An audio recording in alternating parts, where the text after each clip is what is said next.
নোয়া খাইলে ছেলে বিয়ে করবো না। বাবুরে তোর মতো ডেট বলা আবাসিক মালে ডাঙ্গ নোয়া খাইলে বলেন খায় না কি কইছি কথা বুঝতে ঘটনা এটা আরে হাজবেন্ড হিসেবে পছন্দ না, কারণ হচ্ছে আমি যতটুকু জানি ওনারা খেয়ে উঠে যায়।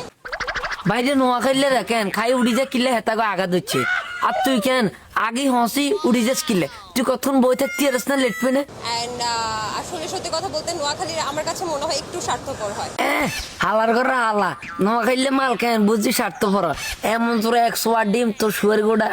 ও তোর তো শুয়ার গোড়াই নেই আমার একটু কিছু প্রবলেম আছে। আবুরে তোর প্রবলেম থাইনি তুই নোয়া খাইলে মাল রে বিয়ে করতি না নোয়া খাইলে কেন হলাইন তোরে খায় না তুই আবাসিক হোটেলে ডেট ফেল ওভার মাল এটা কি কিছু কথা বুঝছি তুই ঘটনা এটা আরে সেগুলো মেনে নিতে হবে, যেমন আমি দেখতে বেশি সুন্দর না, তো সেটা মেনে নিতে হবে।